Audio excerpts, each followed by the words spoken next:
All right. Good morning, guys.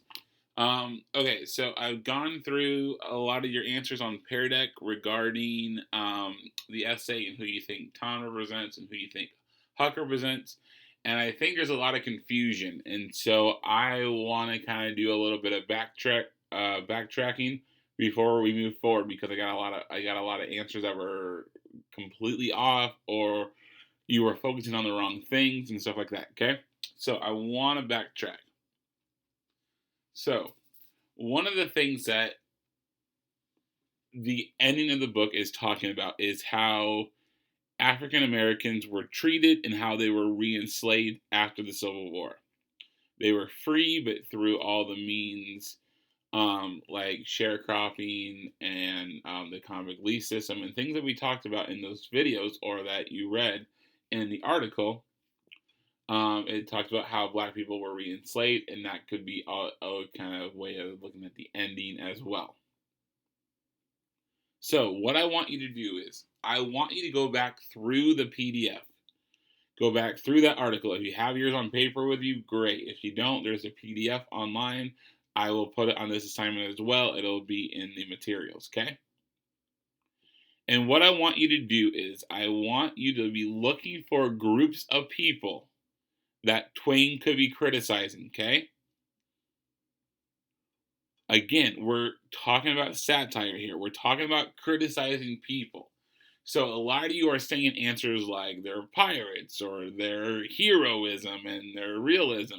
You're pulling stuff out of your butt and you're not going back to the actual document, okay?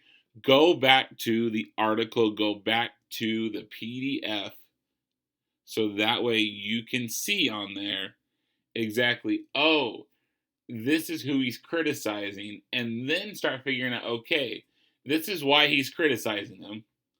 And so who represents that better? Is it Tom or is it Huck? Okay. I put 4 spots here. You might just do 2, you might do 3, you might do all 4, you might need to add more to this, okay? But be thinking about the people in the article, their treatment of black people, okay? Now, I also don't think that people look at the actual essay question. So let's look at that again, please. If Jim represents African Americans in the South during this time period, post Reconstruction, who could Tom Sawyer be representing and who could Huck Finn be representing? They're representing real people, okay? And it's not one person, okay? Some of you are putting Abraham Lincoln. I don't know where you're getting Abraham Lincoln from. You're not getting it from the article because I don't think the article even mentions Lincoln. Make sure you're going back to the article. You have to reread. You have to read again. Okay? Now, down here, for this one, I think a lot of you are focusing in on the wrong thing. You're focusing in on the fact that, oh, Tom and Huck want to free Jim. What does Tom know already? That's the key part there, okay? What does Tom know the entire time? And think about Tom's plan. Think about how he wants to do it, okay? How he wants to free Jim, okay?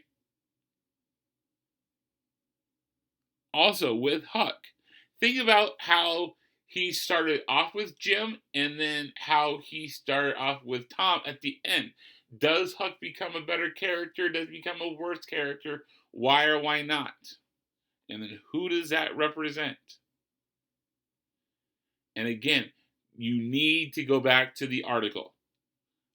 You're not going to get this unless you 100% can remember everything the article said. You need to go back to the article and you need to start looking for quotes and sections in the article to then work on this, okay? This is your assignment today and tomorrow, okay? The sooner you can get these to me, the quicker we can move on to the next part. I will probably have a video for you on Friday regarding the actual writing of the essay, but you need to have the general answer down first. And when you're giving me answers like realism or pirates or stuff like that, or Abraham Lincoln that's not in the article, that tells me that we need to go back and we need to reread the article. I have 2 videos out there for this, okay? If you want to listen to me talk and discuss them like we did in class, go watch those videos. If you would rather read it yourself, do that, but make sure you understand what you're reading, okay? A lot of you read to hunt. You read to hunt for words, to hunt for clues that will then go, oh, I'm looking for a person. Here's the name of a person. Let me write it down. And it doesn't work that way, okay? Read to understand. Read to comprehend. That's the only way that this is going to work for you, okay? If you have any questions, email me. I will be posting my office hours here in just a little bit. But until then, reread the article, listen to the videos again, read along with the videos, do all that stuff, okay? All right. Thank you.